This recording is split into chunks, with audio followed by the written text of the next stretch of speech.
मंडळी, कोकणातल्या आणखीन एका व्हिडिओमध्ये मी संदेश आपल्या सगळ्यांचं मनपूर्वक स्वागत करतो। मंडळी, आता मी आहे मालवणात। मालवणमध्ये सारा होमस्टे म्हणून आहे, तिथे आपण स्टे घेतला आहे। माझ्याबरोबर शुभम आहे। शुभम म्हणाला की दादा चल आपण असंच एक फिरून येऊया, फेरफटका मारूया। तर म्हटलं नक्कीच आपण मालवणात आलो आहोत तर सिंधुदुर्ग किल्ल्यावर नक्कीच जाऊया, भेट देऊया।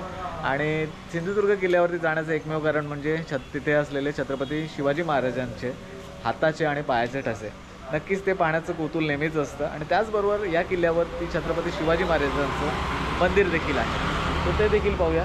आता आपण सारा होमस्टेमधून निघतो आहे। हार्डली 10 मिनिटाच्या अंतरावरती चालत जायचं आहे आपल्याला बोट पकडायला। तर चला आजच्या या भटकंतीच्या व्हिडिओला सुरुवात करूया। शुभम, चल पहिलं किल्ल्यावरती जाऊया, नंतर मग संध्याकाळी आपण चिवला बीचवरती आणि रॉक गार्डनवरती जाऊया। चला, हे आहे आपलं सारा होमस्टे। इथे आपण स्टे घेतला आहे, मस्तपैकी स्टे तुम्हाला तुमच्या बजेटमध्ये मिळून जाईल। हा रस्ता सरळ जातो तो पुढे ST डेपोकडे, हार्डली 5 मिनिटाच्या अंतरावरती। आणि पुढे आणखी 10 मिनिटाच्या अंतरावरती जेट्टी आहे, दांडी बीच आणि जेट्टी आहे। तर तिथे आपण जाऊन आता बोट पकडूया। सो मंडळी, हा आहे मालवण डेपो। थोडंसं ऊन दुपारचं नक्कीच वाढलं आहे, कारण आम्ही निघाले बरोबर 11:30च्या टेक्याला।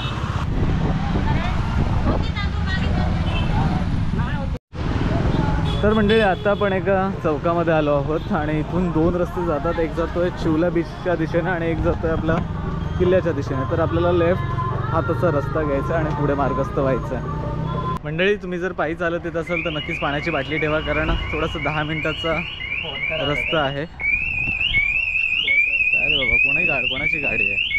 स्वतःच उघडतोय, स्वतःच वाजवतोय, असो। तर इकडे आहे ना तुम्हाला खानावळ वगैरे किंवा हॉटेल्स वगैरे बऱ्यापैकी मालवणी हॉटेल्स या रस्त्याला मिळतील, जिथे तुम्हाला चांगलं जेवण वगैरे मिळतं बऱ्यापैकी। चला, मालवण बंदर जेट्टीकडे जातो आपण आता, आणि इथे आपल्याला पहिली तिकीट काढायला लागते। चला मंडळी, तिकीट काढून चालले। तिकीट आहे प्रत्येक माणसामागे 100 रुपये। आपण 2 तिकीट काढलेत। चल मंडळी, आपण दरवेळी जेव्हा इकडून किल्ल्यावर गेलो आहे तेव्हा आपल्याला कधीच मिळालं नव्हतं लाईव्ह जॅकेट, पण आता रिसेंटली कदाचित चालू झालं आणि ते चांगलं आहे। ॲक्च्युली पर्यटकांना देणं गरजेचं, सेफ्टी फर्स्ट प्रायोरिटी आहे आणि एक चांगलं काम केलं आहे।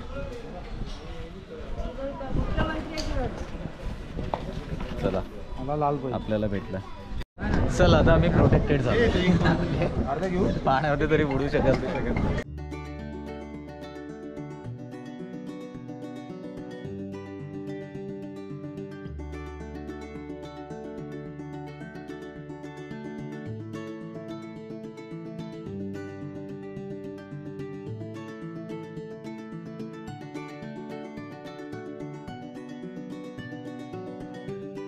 मंडळी, आता आपण किल्ल्याच्या जवळपास आलो आहोत आणि आपला जुना मित्र भेटलाय।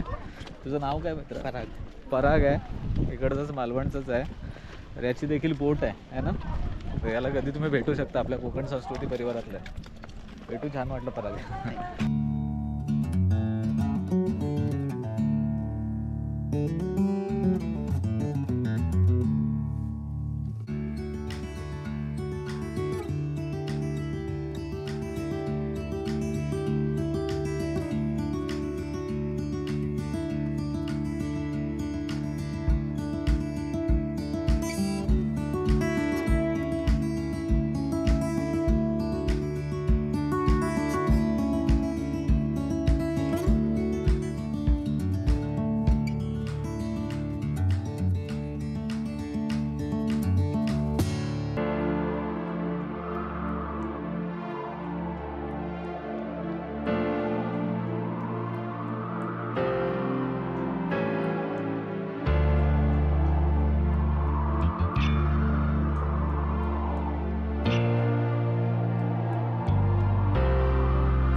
गेलो. त्याच्यानंतर सारा होमस्टेला जाऊन परत एकदा रिफ्रेश झालो, थोडासा वेळ आराम केला आणि आता संध्याकाळी आपण चिवला बीचला जाऊन आलो, पण तिथे काही शूट नाही केलं. मग रॉक गार्डनला आलो आहे. रॉक गार्डनला आल्याच्या नंतर इथला सनसेट तुम्ही जर अनुभवला नाही मालवणला आल्यावर, तर मग असेच गेलं तर मग काय अनुभवलं तर हा नक्कीच प्रश्न उद्भवतो. कारण इथला सनसेट आहे ना एवढा सुंदर आहे ना, नक्कीच भारी वाटतं ना वेगळ्या इकडच्या खडकांवरती बसून हा सनसेट सूर्यास्त अनुभवणं एक वेगळीच पर्वणी म्हणावी लागेल. आणि खरं तर इथे आल्याच्या नंतर आहे ना बरीच लोक फोटोग्राफी वगैरे करायला थोडंसं आतमध्ये जातात आणि प्रॉब्लेम असा होतो गर्दीची वेळ असल्यामुळे या खडकांवरती पाणी येऊन जातं सहजासहजी. जेव्हा तुम्ही इकडे याल तेव्हा मात्र या सगळ्या गोष्टींची काळजी घ्याल, कारण इकडच्या ज्या लाटा जोरात येतात त्या आतमध्ये तुम्हाला पुलबॅक करतात आणि मग ते खडक असल्यामुळे तिथे पण तुम्ही बसता अडकता किंवा मग आदळले जातात. त्याच्यामुळे थोडीशी काळजी घ्या. आपल्या छोट्या मुलांवरती आवर्जून लक्ष ठेवा, कारण इथे समुद्र सुंदर तर नक्कीच आहे, पाहायला सनसेट खूप भारी वाटतं, पण एवढ्या मात्र गोष्टीची काळजी घ्या. चला सनसेट दाखवतो. सगळेच पर्यटक आले बघा.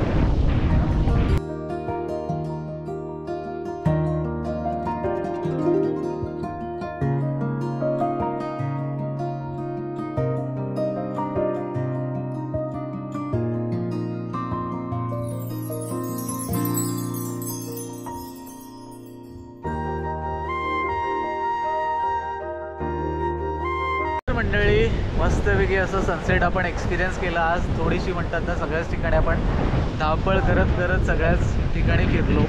तर पहिलं तर आपण सकाळी फिश ऑप्शनला गेलो, पण तिथे पण फिश ऑप्शन आपल्याला पाहता आला नाही. त्याच्यानंतर छानपैकी आपण सिंधुदुर्ग किल्ल्यावर गेलो. त्याच्यानंतर आता डायरेक्ट आपण रॉक गार्डनवरती येऊन बसलो आहे.